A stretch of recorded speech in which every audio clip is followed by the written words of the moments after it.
गरीब की नवरात्रि। एक गांव था। उस गांव में बनवारी नाम का कुम्हार रहता था।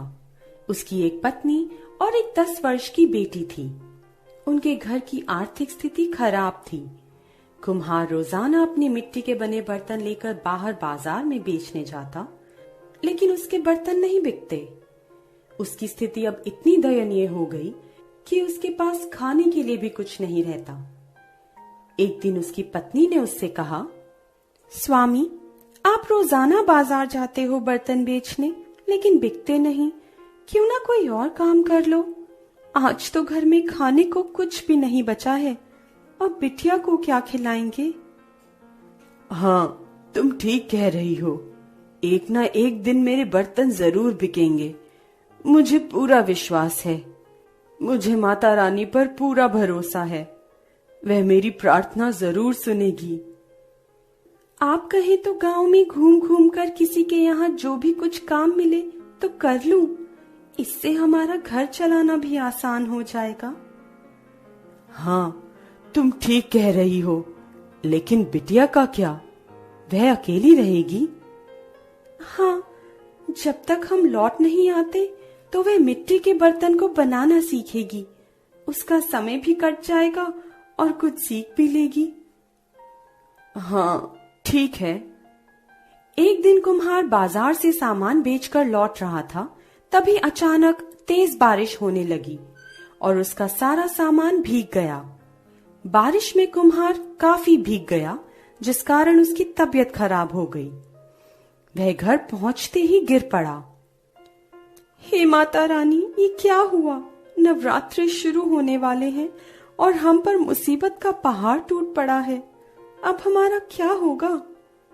हे माता रानी, मेरे माँ बाबा की मदद करो।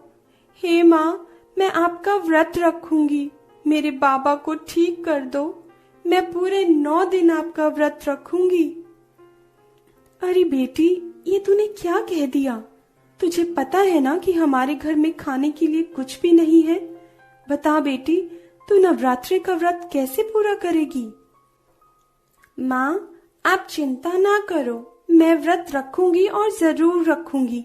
माता रानी मेरा व्रत पूरा करवाएंगी। लेकिन बेटी। नहीं माँ, अब आप चिंता ना करो। माता रानी सब करवा देगी। कुम्हार की पत्नी कुम्हार की तबीयत खराब होती है तो उसकी देखभाल करने में लग जाती है। घर के बाहर का काम अब उसकी 10 साल की बेटी करने लगती है।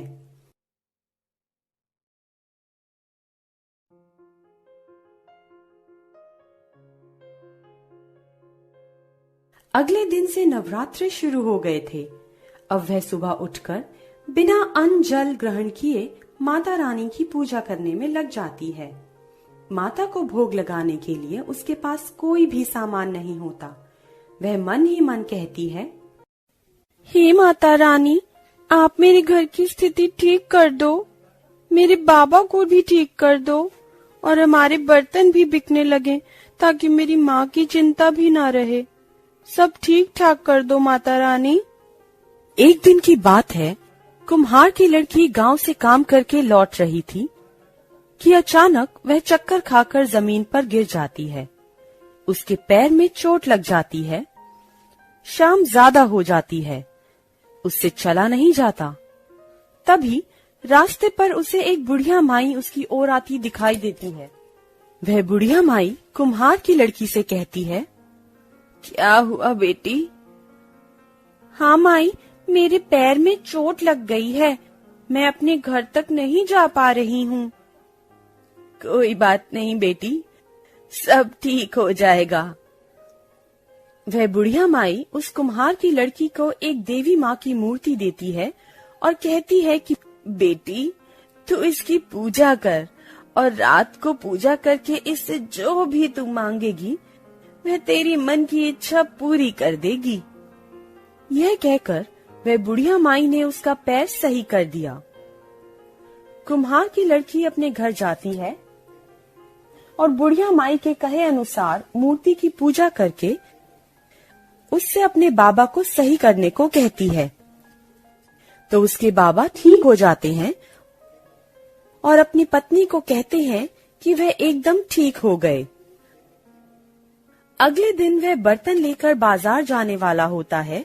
तभी उसकी लड़की मूर्ति की पूजा करके उससे बहुत सारा धन मांगती है। पलक झपकते ही उसके पास धन से भरी पोटली प्रकट हो जाती है।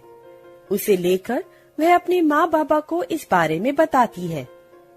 लगता है माता रानी ने तुझे दर्शन दिए थे बेटी। चलो हम सभी मिलजुल कर माता रानी का गुणगान करते हैं और धूमधाम से नवरात्रि का त्योहार मनाएंगे। उन सभी ने माता रानी की बड़ी सी मूर्ति अपने घर में सजाई और कुम्हार ने आसपास के लोगों को माता रानी की पूजा में आने को कहा। लोगों को पहले तो विश्वास नहीं हुआ।